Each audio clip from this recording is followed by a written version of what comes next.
Right now, though, to Wellington we go. Home match for the Hurricanes, and that is Saturday afternoon. They are playing the Rebels, top seed, number 1, after the Blues blew that in the last minute. Assistant coach Cory Jane joins us. Welcome back to the show, Cory. Marty, how are you, man? Damn good, mate. Were you watching that Blues game against the Chiefs, you guys? I watched the first half or so while the boys were taking their time getting dressed after the game, and then I was driving home and listening to it. So it was a good finish for us. Old school, man. Listening to it on the radio. Wow. That doesn't happen that often these days, does it? No, it doesn't. Well, yeah, man, the option was to watch it on my phone while I was driving, but that wouldn't be too smart. That would be too smart, mate. And so up until that point that the Chiefs scored that try, how were you preparing? You were preparing for a home game anyway. Did it really bother you whether you finished 1 or 2? Well, I don't think even we mentioned it. We just said, look, if we go out there, and obviously winning is the main thing, because if we had lost and the Brumbies won, if we made it to the semis, we would have, and everything went well, you end up going to Canberra. So that was the downside. It was, look, we've got to win first, and if we play well enough and we get an opportunity to get a bonus, that's cool. And we'll see what happens in the other game. But as it turned out, we managed to get 1, but that doesn't really, guarantees you, home playoffs, but it doesn't guarantee you're going to win the quarter-final anyway. So, it's cool, but there's still a job to be done. This game against the Rebels, the 8th, of course, they disband if they lose. That's the last game that they play. I know that from this side of the microphone, it's easy to say, oh, God, this is a gimme game. I mean, you guys are going to win this easy. But you can't consider it like that at all, can you?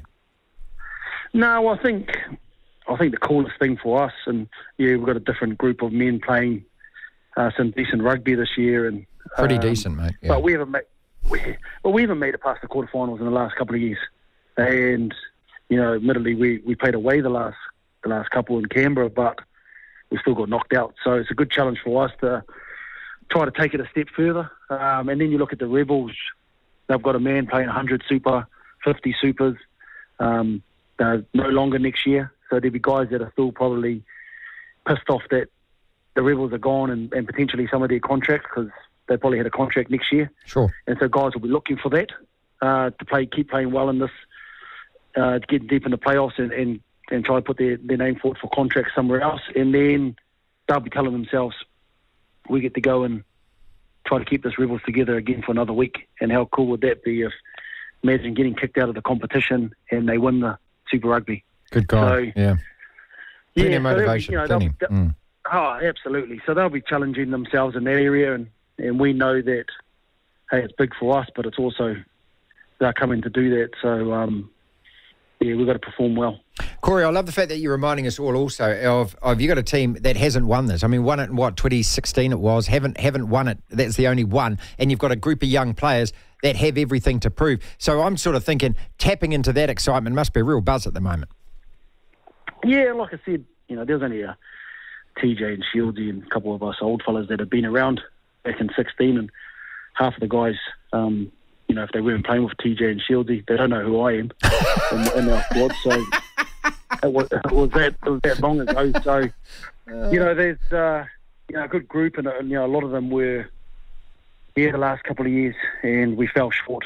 But the vibe and the way that we're playing, the way we're training, the way we actually hang out with each other off the field has just been next level this year. And I think a lot of them, they've trained well this week in a sense that, it's a quarter-final and you don't perform well, you get knocked out. But they look excited to go and challenge it this weekend, which is awesome. Cory Jane is with us, Wellington assistant coach, Hurricane assistant coach. When you say things like that, you love hanging out together, that's the kind of stuff, I mean, everyone who manages a team, coaches a team, controls a team wants to happen, but you can't force that kind of stuff, can you? Does it happen naturally? Yeah, I think that was the challenge, and Clark's been quite good at it because, he was with Sevens, and, there's not many people in the whole squad, including management, and so you're close where, the 15s, there's 1,000 players now because the squads are big, and then you've got your train-on guys and 419 different management with physios and all that kind of stuff. So making it genuine in that area is quite hard to do. And we kind of made it a point in pre-season that we don't want to force hanging out and throw it down the guys' throats. You want to make it genuine, and we have like coffee catch-ups on Mondays, and there'll be a lunch, and just little things that, hey, if you want to turn up to, and it's not rugby, and guys come in and joke around with each other, and it's not so serious. So it kind of just keeps building, and the boys are actually loving it, and it's cool to be around. Tell us about Ruben Love, mate. He's gone from strength to strength. I'd love to see that guy get an opportunity this year under Razor. I don't know whether it's the end of year 2 or not, but he played in your position. How much time do you spend with him? Yeah, we have some good chats. I think I do with the outsides in general. But he's playing, and last couple of years he's had a couple of niggles and wasn't being able to play a lot of rugby. And now he's playing rugby, and he's enjoying himself, and he's looking sharp. And we've had little discussions about certain things from fullback when he's running and what scenarios he can use his footwork and stuff like that, and what to look for. And he's someone that wants it, and he puts the work into to try to get to where he wants to go. And obviously All Blacks is, the pinnacle, and no doubt he wants to get there. He said it. So our job is to continue building him and making him play well for us, and update his resume when it comes to the skill set. Sure. So that the All Blacks have to pick him. And I think his name will be right in the mix. They had at the moment. So, but they will start looking at All Blacks in these last few weeks. When you start getting those New Zealand games or into the playoffs, they start seeing what you're made about when the pressure's on. So, good challenge for them. Well, you've been at the very highest level. You played these games, the most important games that you can as an All Black, which are World Cup semi-finals, finals, knockout games, where the whole country is demanding that you win.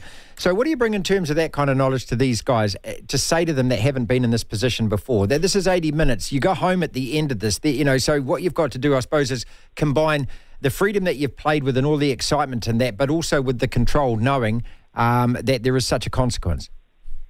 Yeah, and I think, we spoke about getting the preparation right off the field during the week, not from the game, but on the training paddock, off the field when you go home doing your homework. The more you can get across your detail, what you're supposed to do, what the team's focus is, when you get to a game, and especially big games, when challenges get thrown at you, you can deal with them. But if you're having to deal with your preparation and you didn't quite know moves or what you're supposed to be doing, and you're thinking about that, and then different challenges get thrown at you, you can get overwhelmed. And it's the last thing you really want to do when you look at playoffs. The field shrinks. The mistakes. Wow. You make mistakes. Great way of putting it. You normally get punished for mistakes, and those big moments, which are hard to know in game, can come and kick in the booty. So, you don't have to go out there and try to chase bonus points, but you want to go out there and play well, control the game, not make too many mistakes that you can't get your game going and frustrate yourself. So I just think that if we can get the week right, and the boys can still go.